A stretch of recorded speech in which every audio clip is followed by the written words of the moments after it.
Hello guys, আজকে আমরা chemistry class নিব। কেমিস্ট্রি ক্লাসে আমরা পড়াবো লুইস অ্যাসিড এবং লুইস ক্ষার বলতে কি বুঝো।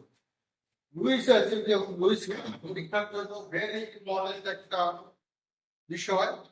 তো এই বিষয়টা পড়ার জন্য তোমাদের দুটা যৌগ নিতে হবে, নিলে তোমরা বুঝতে সুবিধা হবে।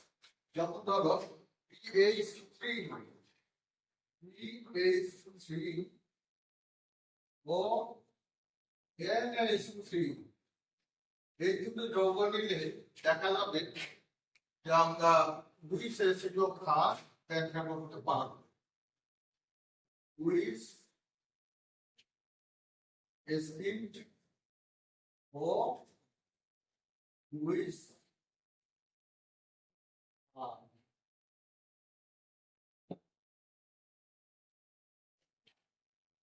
মানটাতে খুব একটা কালে আসছে না, তারপরে দেখি বলছি আগে লুইস অ্যাসিড আর লুইস ক্ষার মানে লুইস ক্ষার হলো এমন একটা ক্ষার যেই ক্ষারের দুটো ইলেকট্রন দেওয়ার ক্ষমতা আছে, যা শেষ কক্ষপথে বাড়তি দুটো ইলেকট্রন থাকবে।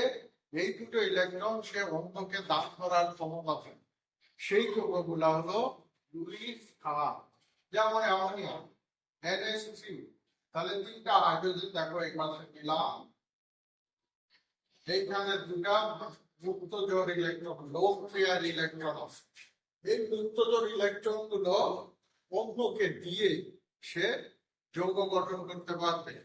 তাহলে এই যে মুক্ত জোড় ইলেকট্রন দেওয়ার ক্ষমতা তার আছে, সেটাই হলো লুইস ক্ষার। তাহলে এটা হচ্ছে লুইস ক্ষার। এখন এই লুইস ক্ষারের সাথে লুইস অ্যাসিড আনতে হবে, ওটা যার শেষ কক্ষপথে দুটো ইলেকট্রন নেওয়ার ক্ষমতা আছে। যে যৌগের বা যে আয়নের দুটো ইলেকট্রন গ্রহণের ক্ষমতা আছে, ঘাটতি আছে, সে দুটো ইলেকট্রন নিয়ে বন্ধন তৈরি করে, ফলে যৌগটা তৈরি হবে। দেখো এটার থেকে PH3 যে হাইড্রোজেন তিনটা দিলাম, এখানে দুটো ইলেকট্রন স্পষ্ট পূর্ণ হতে দুটো ইলেকট্রন কম আছে, আর এর দুটো ইলেকট্রন বেশি আছে। যার বেশি থাকে সেটা হলো লুইস ক্ষার, যার কম থাকে সেটা হলো লুইস অ্যাসিড। তাহলে এই লুইস ক্ষার দুটো ইলেকট্রন পি এর সাথে নাইট্রোজেন বোরনের সাথে কি করবে? সন্নিবেশ বন্ধন তৈরি করবে। সন্নিবেশ বন্ধন কি করে দেখাতে হয়? অ্যারো দিয়ে, তীর চিহ্ন, যাতে এভাবে ঘুরিয়ে সন্নিবেশ বন্ধন দেখাতে। তাহলে সন্নিবেশ বন্ধনের মাধ্যমে এই অ্যারোটা কিন্তু একটা বন্ধন, এটা কিন্তু এমনি অ্যারো না, এটা হচ্ছে যে সন্নিবেশ বন্ধন, তীর চিহ্ন দিয়ে দেয়। তাহলে মুক্ত ইলেকট্রন আর যার ইলেকট্রন কম আছে, যার ইলেকট্রন বেশি আছে, এই দুইজনে মিলে বন্ধনের মাধ্যমে এটা তৈরি হয়। এখানে বোঝা যাচ্ছে এটা লুইস ক্ষার, এটা হলো লুইস অ্যাসিড।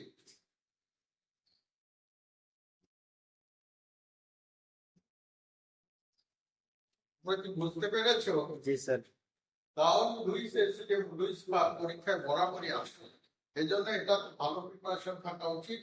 তোমরা ভালো বিষয়টা আরো উদাহরণ দিয়ে ভালো করে করবে। Thank you very much.